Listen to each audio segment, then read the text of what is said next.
Regularly scheduled programming will not be seen at this time in order that we may bring you this WTAE Channel 4 special presentation.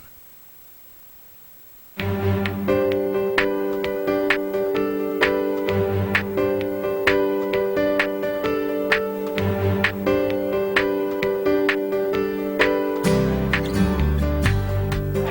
Mr. Boom Man. Are you in a good mood, too? So when I say my name, give me a great big chord. Hank Stoll. Stay tuned now for sports and weather. Our time's up. So goes the news. I know before you left Fox Chapel that you wanted to say hi to all your friends. Some of you have lists, so read fast. Okay, here we go then. All together now. Hi, everyone. Welcome to Championship Bowling. Brought to you direct from the WTAE studio lane. A lady from Apollo who's tired of the snow suggests we ship Joe DiNardo off to Arizona where they didn't get any. The lady would be surprised where I'd like to ship DiNardo.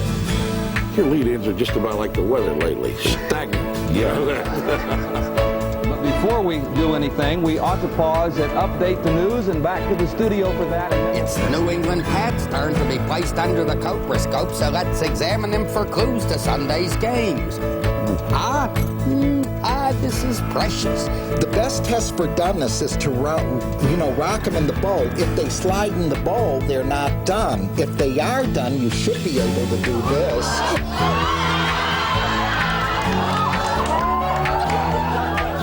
I guess the Blizzard of 93 is probably setting records all along the East Coast. And no question about it. We're in Stony Creek Township, that's right in Shanksville, where the plane went down around 10:01 this morning. 60 seconds ago, first miner pulled from the shaft. That's amazing. Wow. The Vince Lombardi Trophy is making its way, being held up high by none other than Jerome Bettis. I'm Sally Wiggin. Welcome to our golden anniversary. WTAE-TV is 50 years old. Tonight, a look back at our rich history, memorable moments, and unforgettable characters.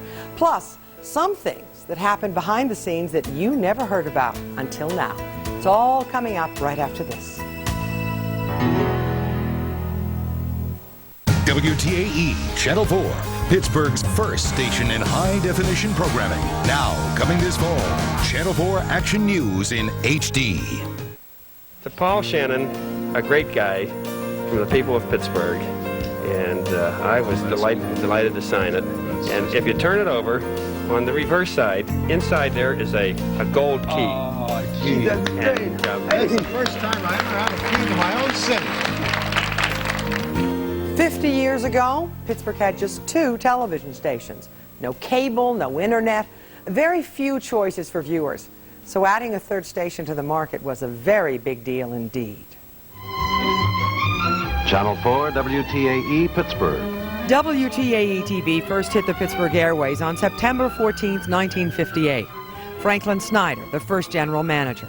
Among the first programs, The Hank Stoll Show, described as a show similar to Saturday Night Live, only in the morning. When this station went on the air in 1958, in the fall, ABC was half a network. They didn't have a lot going for him. Frank was the first general manager of the station, and he had the foresight to go live with a lot of things that people weren't doing then. It was Hank Stoll doing Popeye and Kanish, and Paul Shannon with Adventure Time, and Ricky Wirtz and the people that did the morning things here at TE. I mean, this station, was built on live programming because it didn't have much of a network, and Frank Snyder was a person that had the foresight to get all of this started. Gene Conley and Ricky Wirtz were 2 of the early stars at Channel 4, and both admit it wasn't always glamorous. There were no producers. I produced my own show. You produced your own show with the help of your husband. Well, he was a producer-director, yeah. Among the early favorites, The Gene Conley Show, which included interviews with some of the country's famous celebrities. Pittsburgh was the 9th largest city. Everyone came here, and everyone wanted the publicity. Remember Carol Burnett in her early years? Was that last show of the season as much fun for you as it was for all of us? After it was over, yes. Also visiting our studios, Barbara Walters. What is the greatest gratification for you, though, out of doing the Today Show? Gratifying. Just perhaps that it's a job that I can do. Liberace, Helen Hayes, and even Phyllis Diller. That was a turkey. I wanted her to dress the turkey. She said, I've never dressed a turkey in my life. What does it wear? And you may remember some of the hit ABC shows at the time. The Rifleman, Donna Reed, Maverick, and of course Ozzie and Harriet. Good morning, Pittsburgh. It's AM Pittsburgh time. AM Pittsburgh was one of the first early morning talk shows of its kind in the nation. It began in the early 70s with hosts Lynn Hines, Kathy Milton, and Al McDowell. Welcome aboard this morning. You got up early to be here with us after a fabulous show last night. Well, you're very kind to say that, but I just wanted to say how nice it is to be back. The late 80s and early 90s saw a resurgence in local programming. Many of you may remember or were a part of the Emmy Award-winning Pittsburgh's Talking, hosted by Ann Devlin. Once I got that, I was in. And it was Ann Devlin who introduced us to an 11-year-old Christina Aguilera. Your Christmases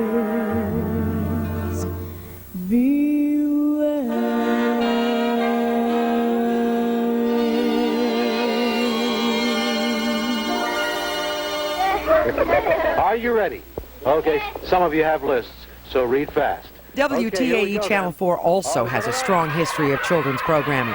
Remember racing home from school just in time to catch Nosmo King, the Three Stooges, and the magic sword of Paul Shannon's Adventure Time? And looking through our guest book here reminds me of all the good times we've had, the things we've seen, and the people, young and old, we've met. Paul Shannon actually had an impact on the careers of the Three Stooges, and the voice of the Steelers, Bill Hillgrove, remembers it all like it was yesterday. When I drove the station wagon, Paul Shannon said, "Go to the Holiday House and pick up the Three Stooges." And I brought them to the station, and they had me laughing the whole way from Monroeville to Channel. They were really funny. Oh my gosh, were they funny. I mean, they just never stopped. And they were this big. Mo was in the back seat with Larry, and Curly Joe sat next to me, and I drove them right here for the Paul Shannon show. Paul probably was instrumental in their great rebirth, because he was one of the first guys to start playing their old clips on his afternoon show, and they were forever thankful. He was one of the keys to the resurgence of their careers. Boys and girls, today I'd like to tell you a very interesting story. For the younger ones, there was Romper Room. Janie Vance was the original host of Romper Room, followed by Jan Bonham. These were programs done live with studio audiences. As many as 10,000 children crossed the bridge on the Ricky and Copper show. Many Pittsburgh kids also celebrated their birthdays with Ricky Wirtz and her dog Copper. I came into work every day to a birthday party with 8 kids, and they were so happy. Okay, a great big hi for everybody, Janet. Hi! Lots of smiles in front of the camera, but behind the scenes, some practical jokers. She would pull jokes out of the stump. But Nick Perry, what a rascal. He really was. He would put risque jokes into the stump. And of course, this was all live. No rehearsal. We had 30 seconds between live shows in the studio. I'd find rubber vomit. There could be snakes. There were spiders stuck to the side. And I'd have to reach in there through all of that and get the toy. Won't you gather round? By the late 80s, some of you who crossed that bridge on the Ricky and Copper show are now bringing your own children to the set of Capelli and Company. You smiling? Happy together, singing a song with you. Bowling was big in the 60s and 70s. Nick Perry, who hosted Championship Bowling, was also called upon to host the hottest game show in town back then, Bowling for Dollars, a winning combination of amateur bowlers and an occasional guest celebrity. I just want to say this is a thrill for me. I remember watching you on Channel 16 and Channel 3. You used to peek up over the top of my playpen. It's really it's.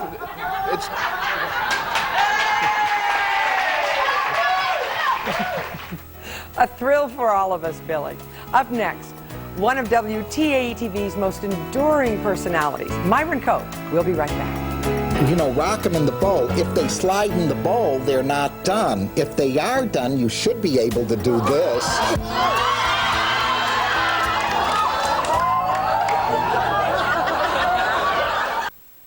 Welcome back. As WTAE-TV celebrates 50 years, among the many talented individuals who delivered the news and sports here at WTAE-TV, one man stood out. Not for his looks, but for his voice.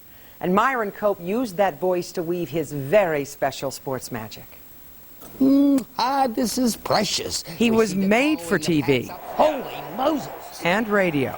But if you asked him, he was first and foremost a writer, newspaper man, freelancer for the Saturday Evening Post and Sports Illustrated. Then in 1970, the Steelers called, and Myron answered with one condition. In those days, you see, broadcasters, almost without exception, rode the fence. So I said, if I'm going to do the games, I got to tell you right now that if the ball club is doing good, I'll be thrilled in the broadcast, because I'm a fan, too. I said, if the ball club is doing lousy, stinking up the joint, I'm going to say in a broadcast, these guys are stinking out the joint. Oh, he had to go up for that football. He had tough single coverage with help coming. In a sports-crazy town, the natural progression was for Myron to move to sports talk. Myron Cope on sports. How do you got Cope here? He became a feisty fixture on our sister station, 1250 WTAE Radio.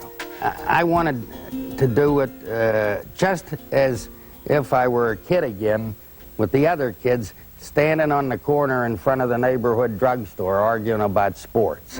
Those Broncos there, just Yonkos. His radio wackiness was TV magic, and Myron's commentaries became an integral part of the WTAE-TV sports scene. It was there that he unveiled that terry cloth piece of genius. What is this miracle we behold? What is the textile that rises from the coproscope? Egads, 'tis the terrible towel. But Myron's TV career wasn't defined by Christmas carols and coproscopes. Whether leading the Pirates toward a pennant or the Steelers toward a Super Bowl, Myron went MTV on WTAE-TV. MC, take it from MC. Can't touch this. Of course not. You can bet your green weenie you can't. Can't touch this. Bobby Bow, you put on a show. Take a Bobby Bow over 2 Hojos. You can't touch this.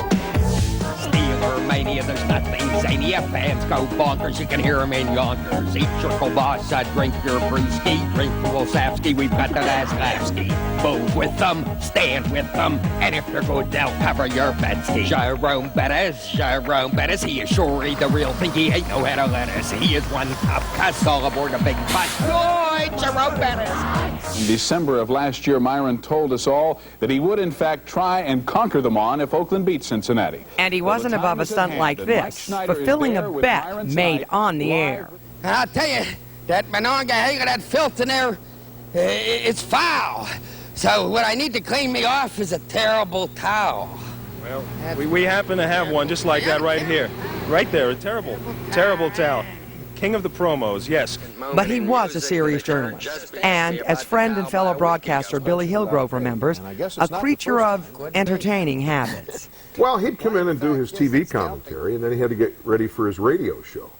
And his radio show started at 6 o'clock, so he'd leave the TV studio, go across the street to his office at the Holiday Inn, woodshed all of his copy, and then, like clockwork, we could set our watches by Myron Cope coming into the sports department at 10 minutes to 6 p.m., and the one phrase was never changed. Anything late poppin', gents. His dear friend, former Steelers communications director Joe Gordon, also remembers Myron as the most creative person he has ever known.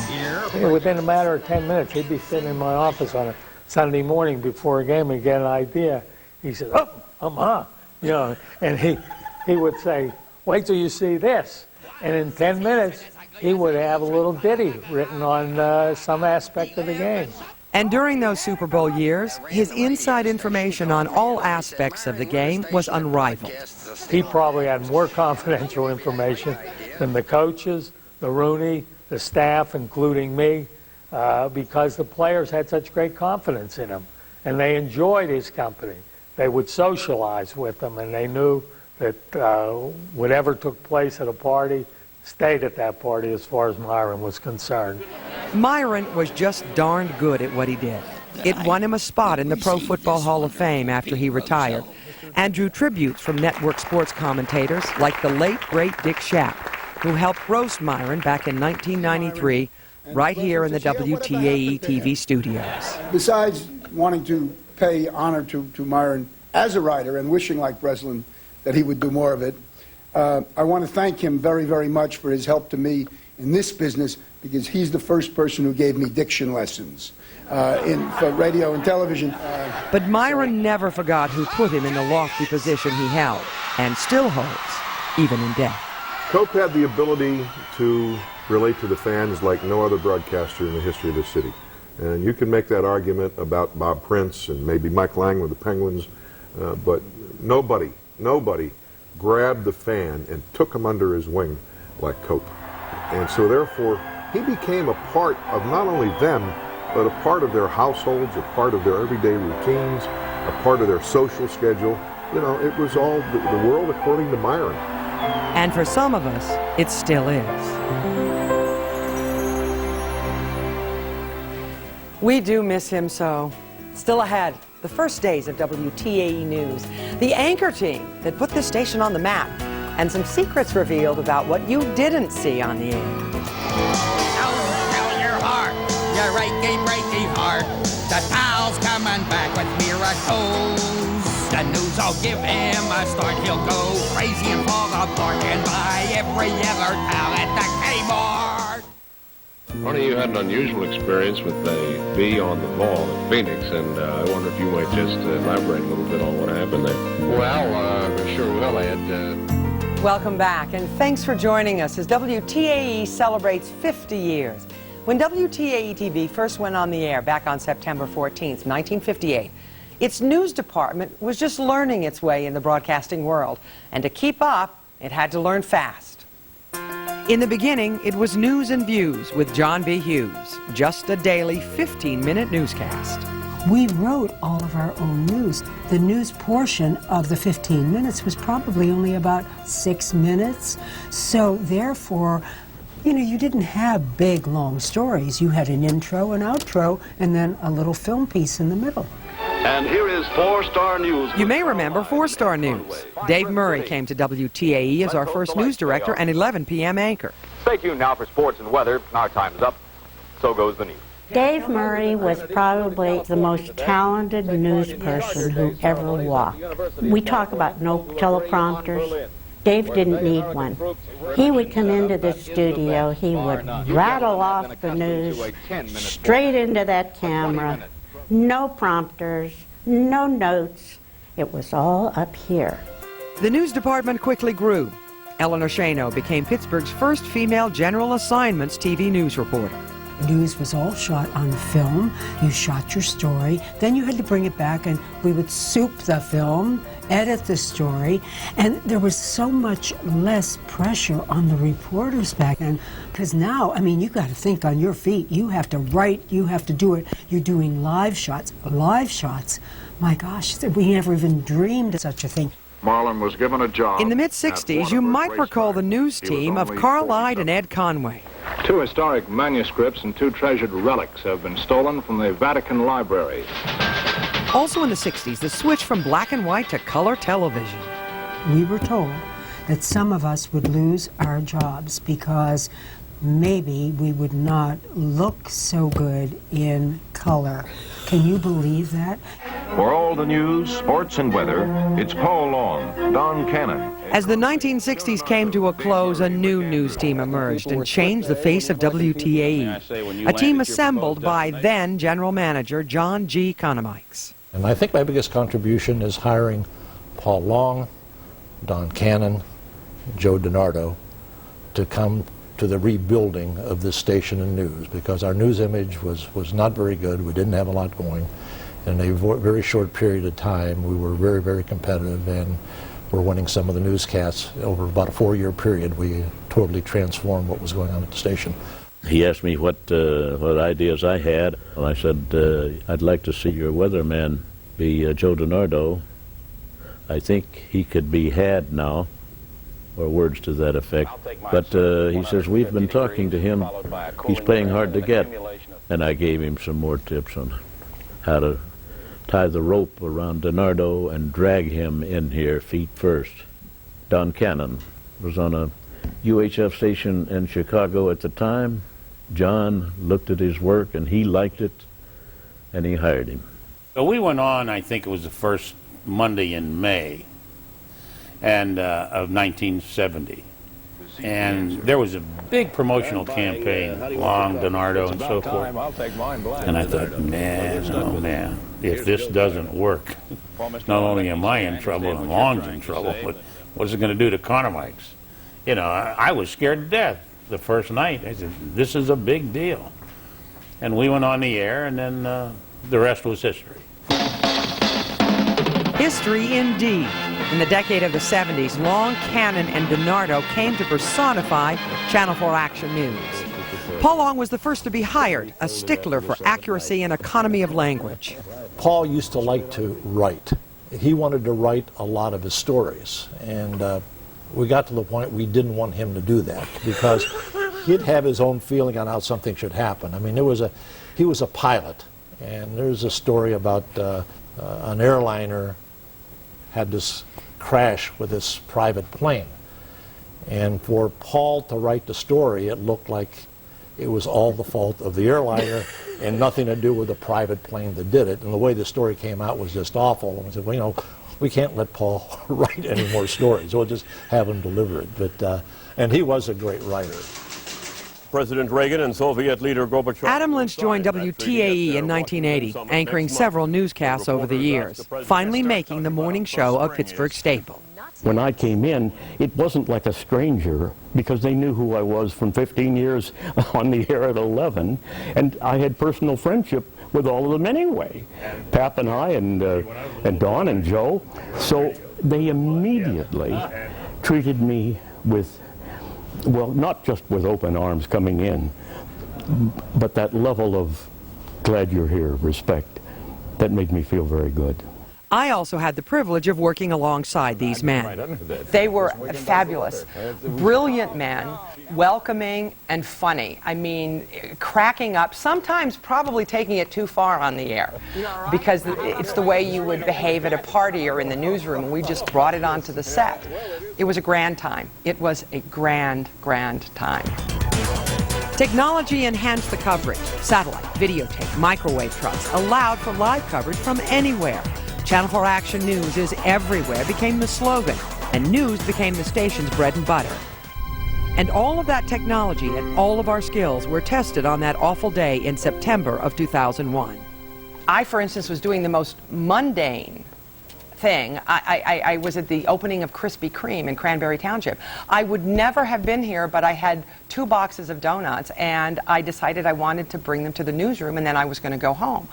And on my way on the turnpike here, someone called me and said, you know, 2 planes have crashed into the World Trade Center. And so I rushed in here. Everybody was in the assistant news director's office, standing there transfixed, and, you know, just horrified. Then everything went into motion. When the towers collapsed, all the different managers started assigning people to New York or go here, go there, and then all of a sudden someone screamed from the assignments desk, a plane has crashed in Somerset County. I wasn't even dressed to go on the set, and I grabbed someone's jacket, I jumped on the set in Studio C, and it began. The flight left Newark. Mike Clark and Michelle Wright headed immediately to Somerset County. We got there, and it was so different than the images we were seeing from New York. It was a beautiful day.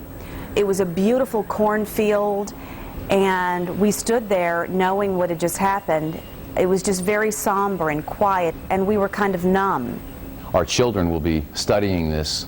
Our grandchildren will be learning about this moment in history. And we were literally broadcasting American history that day. Action News would return to Somerset County 10 months later when a group of coal miners became trapped. And the night they were finally rescued was, well, unforgettable. We were listening just with our earpieces. We couldn't see. And finally, he came out saying, they're all alive. They're all down there. And I will never, ever forget that moment. It's so hard to describe. And so often viewers come up to me and will tell me that they stayed up all night with us watching. I'll never forget that moment, standing next to Michelle, and we both, yes, and we put our arms around each other and embraced. And I remember the cameraman, I looked back at him, and he had tears streaming down his face as the capsules were going down into the mine to pull the men up one by one. And we were able to talk over the most amazing video of these men, so tired, so filthy, so exhausted, and so grateful, coming up from that hell that they were in. I'll never experience anything like that in my life. Over the years, Channel 4 Action News has won numerous awards for excellence in news coverage and Team 4 investigations. New revelations. Reporter Jim Parsons' investigation of the Pennsylvania Higher Education Assistance Agency eventually led to widespread changes. And Paul Van Osdal broke a story which made headlines nationwide. The Navy's own website shows they're aware of problems with the T-45. Councilman, Jim Parsons, Councilman. But not everyone was happy or willing to talk when Team 4 came calling. If you're under the age of Action News also led the way with a full-time medical editor, Marilyn Brooks, who spearheaded the station's Healthy for Life campaign. Pittsburgh is a sports town, so coverage of the Steelers, Pens, Pirates, and Panthers, along with high school sports, has been an important element in Channel 4 news coverage, and sometimes those worlds collide. I had done the morning news that day, everything went well, and I was on my way out the door when one of our producers stopped me and said, Andrew, can you come over here and take a look at something? And I said, sure, no problem. And from Sky 4, there was a shot of this accident scene. Well, as you all know, Ben Roethlisberger had that motorcycle crash that day. Next thing I know, I'm on the air for the next 3 hours doing live coverage of this accident and what had taken place and what was going on. And thank goodness I had 10 years of sports knowledge of covering the Steelers, because it really helped me in covering a story that we all remember. Another memorable news/sports story, the demolition of Three Rivers Stadium. So we were up there on one of the inclines, and the best part was everybody had made fun of me because I had brought a construction mast to put over that hooked behind my ears and was holding on to it. And everybody said, what do you need that for? Well, the next thing you know, Three Rivers comes tumbling down, and the wind was supposed to take all the dust and debris and all that fun stuff someplace else, straight over across the point, and then straight up to Mount Washington. So everybody went scrambling, and I had to stand there, which was fine at that point, with the dust mask on and continue reporting. As Pittsburgh teams reached for championships, Channel 4 was there for the ride. Bob Prince was a part of the sports team in 1979 when the Pirates took on the Orioles in the World Series. Game 1 was postponed because of bad weather in Baltimore, but that didn't deter our sports team. I remember the piece that he concocted where he and John Steigerwald and I donned these skimpy bathing suits, sat poolside with a tray of our favorite beer, and we talked about everything, bunting, pinch running, the whole bit, and we never acknowledged the weather. And there were snowflakes this big just going past us onto our legs.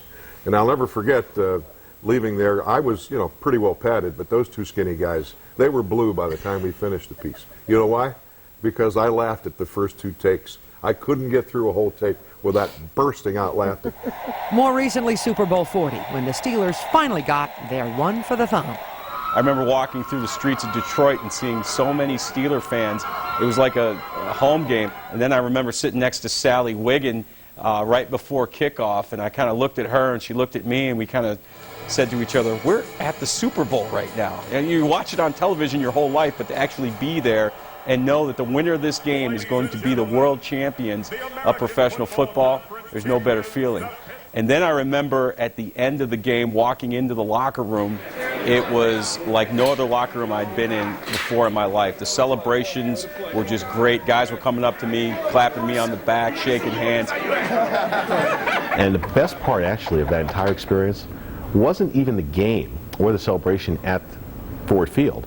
It was back here in Pittsburgh and the parade, and to see 250,000 people just having the time of their lives. That meant more to me, and that's more of what I remember than the actual game and post-game celebration itself. Fun days indeed. Equally fun to watch. Some of those old promotional campaigns we've been airing over the last few weeks. You get a chance to see them again next. Over the years, WTAE has launched many different promotional campaigns, some serious, some not so much. And those are the ones we want to show you now. We're certain they'll bring a smile to your face. There's something almost frightening about the accuracy of Joe DiNardo's forecasts. It does make you wonder sometimes just how he does it.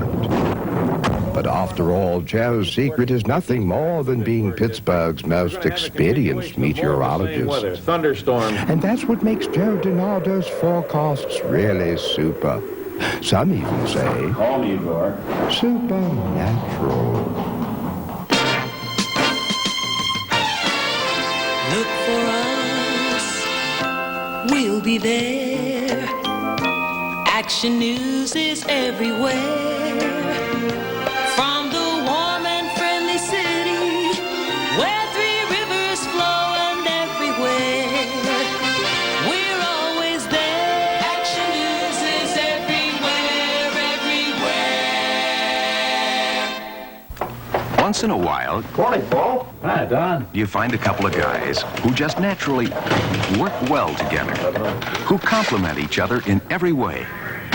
Like Paul Long and Don Cannon.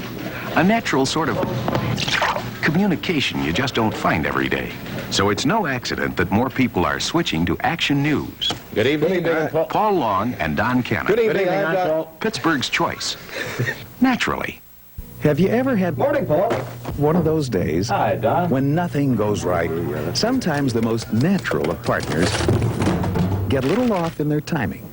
Even Paul Long and Don Cannon can find their finely tuned teamwork slightly off target. But when you're Pittsburgh's #1 news team, you can always pull your act together when it really counts. Good evening. I'm Paul Long. And I'm Don Cannon. Pittsburgh's first choice for news. Naturally. Makes no difference where I go, you're the best hometown I know. Hello, Pittsburgh, hello, Pittsburgh, Channel 4 loves you. Makes no difference where I go, you're the best hometown I know. Hello, Pittsburgh, hello, Pittsburgh, Channel 4 loves you. And Don Cannon has that story. When Don Cannon first joined our Action News team, we weren't ready for his popular reception. First came the phone calls, then the letters. Soon the fans were flocking to the studio. The enthusiasm of some of his zealous admirers knew no bounds. Mr. Cannon, could you get me Paul Long's autograph? Don Cannon, one of the 2 most popular anchormen in Pittsburgh.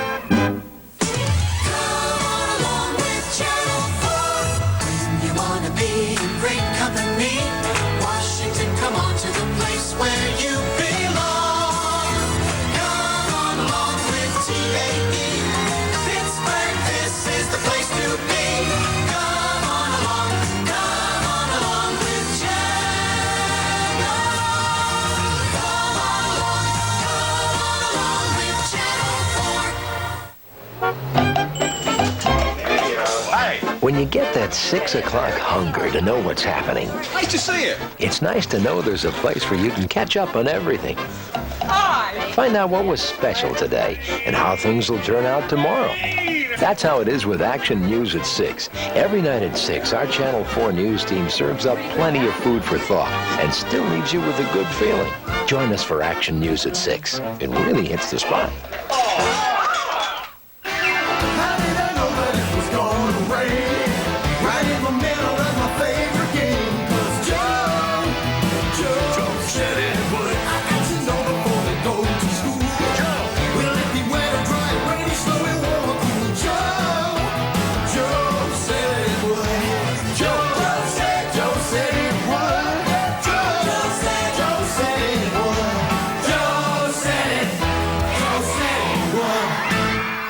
Joe said it would. That has to be one of my favorites. But it wasn't always for Joe. Up next, he explains why, as he recounts his incredible career on Pittsburgh television.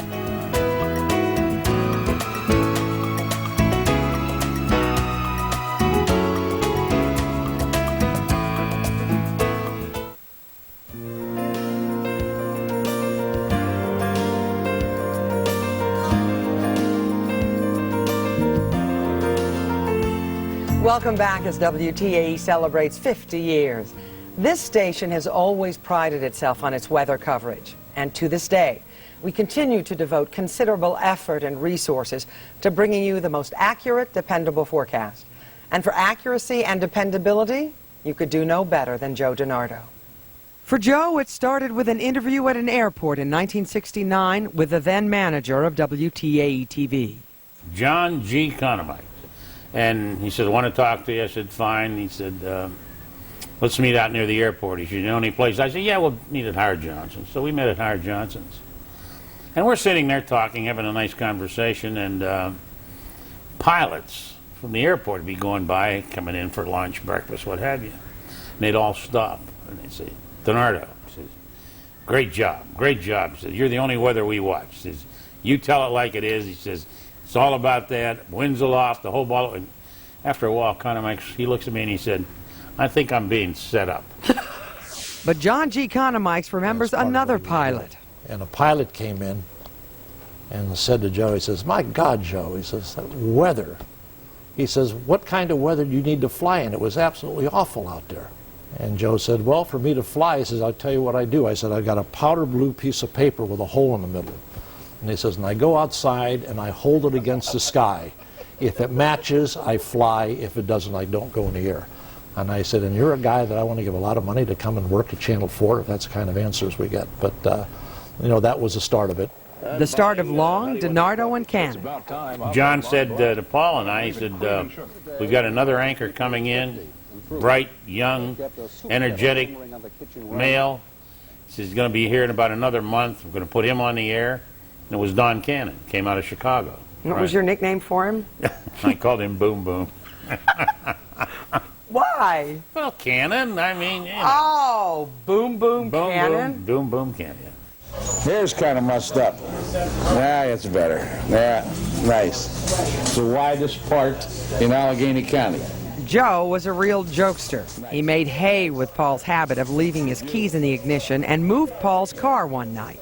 We go do the 11 o'clock news. We're done. Paul came out before me, and I'm taking my time, leisurely coming out of the building. And I come out of the building, open door, and I said, oh, my God, there's Paul walking up and down. I remember what I did to his car. I said, what are you doing, Pat? And he says, I'm looking for my car. I said, I think you have it down there in the lower lot. So he turns around, goes back down in the lower lot, and while he does that, I run up here at the top, get in his car, back it out, bring it down, and put it on the other side of my car. So I said, Paul. And he comes up, and I says, there it is, right there. He says, oh. He goes over, gets in the car, backs it up, and takes off. Had no idea what happened. And Joe got Don on another snowy night when their look-alike cars were both covered in white. After the 11 o'clock news, 11:30, we're walking out, and there's Don there sweeping the snow off of the car. You know, and we had a broom down there especially for that. He says, I'll give you this broom as soon as I'm done. I said, no problem. He keeps sweeping. He's all done. He says, here you are. I said, no, no, no. I reached in my pocket. I gave him a $5 bill. He said, what's that for? I said, thanks for cleaning my car. Got in the car, started it up, and took off. He was livid. With Billy Hillgrove, Joe remembers one 4th of July when both were working the 6 o'clock news and decided to find a picnic to crash. One day I said, Billy, come on, we're going to do something. He said, what? We get in my car, and we're cruising down Ardmore Boulevard in Forest Hills.